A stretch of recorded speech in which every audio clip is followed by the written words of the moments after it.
I hope everybody is having a great day again. I have done 2 videos in a row, so that's good.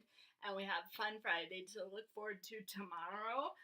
Um, just a couple small Huntington's things, and then I want to talk about something else for the majority of the video that is on my heart this morning.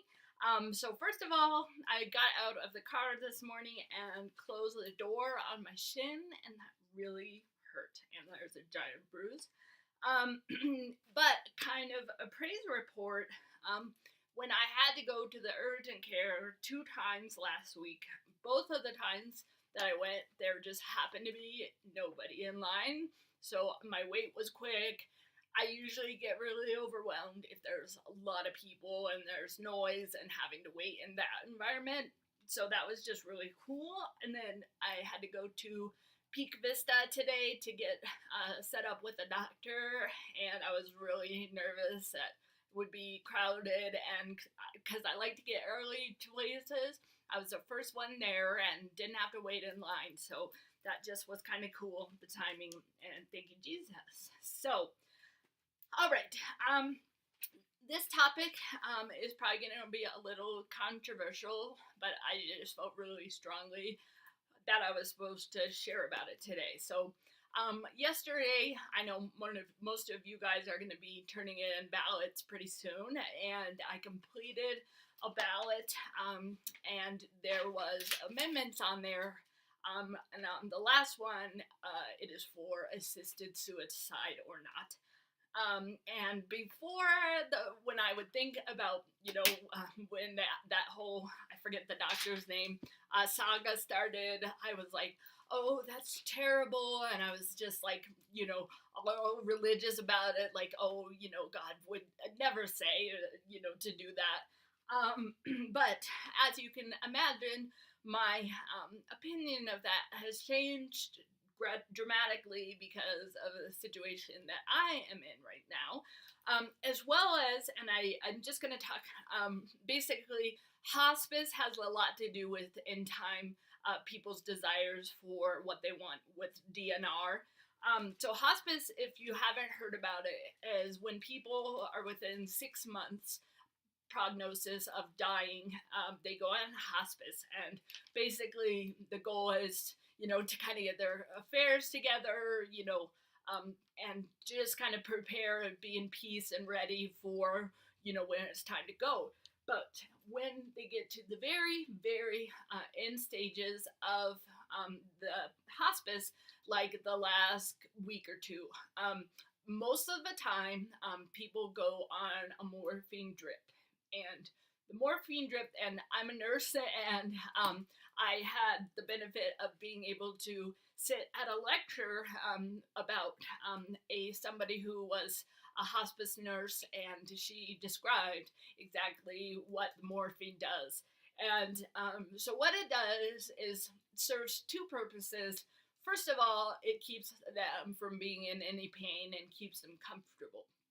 But what a lot of people don't know is it actually assists in the death coming at a quicker manner, because the morphine fills the lungs with fluid slowly, and eventually the heart rate gets so slow that is when they pass away. So if they're on the morphine drip, that means they're at the very end of the hospice. And I ended up getting to experience this. My grandma had Alzheimer's, and I had the incredible blessing and gift of being able to be with her the last couple of days before she passed away and when she passed away.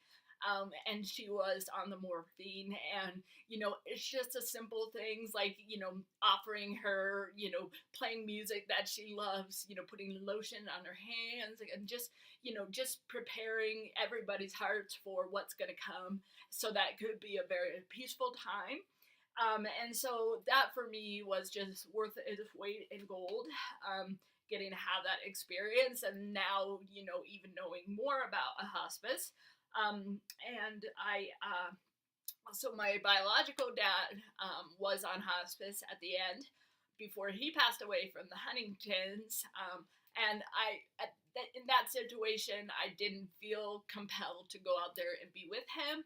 But one of another nice things about hospice is the nurse always stays with the person, so the person never passes away alone, which is another big proponent of hospice. Um, and I also had a really cool ability of volunteering at an amazing hospice in Rochester called Isaiah House. And I got to work with my ex husband there. And it was just so amazing, just getting to offer these people, with dignity, at the end of their lives. And what a gift that is if we get to, be around for it. So, that is also, in my opinion, being on hospice is like assisted suicide because ultimately it does bring that around. And so again, I just wanted to share this and how much my opinion has changed. And yes, so that is. I just want to make sure I covered everything. Yes. So that's my little 2 cents today, and take it or leave it. But again, I was on the side of really like judging them, people who would think about that, but because of the incredible experience that I have had, then I think it would be a really helpful thing for people to be able to have. Obviously they need to be of sound mind. That's like a huge thing. But if people are in so much pain, like people with cancer or whatever, who are we to, say, oh, you have to wait until the end, so that is where my heart is today, and hope that you guys just hear a little wisdom in that, or, get your own thoughts turning about it. So that is all I have to say today, and I will talk more when I have more to say, and I'll see you at Fun Friday tomorrow.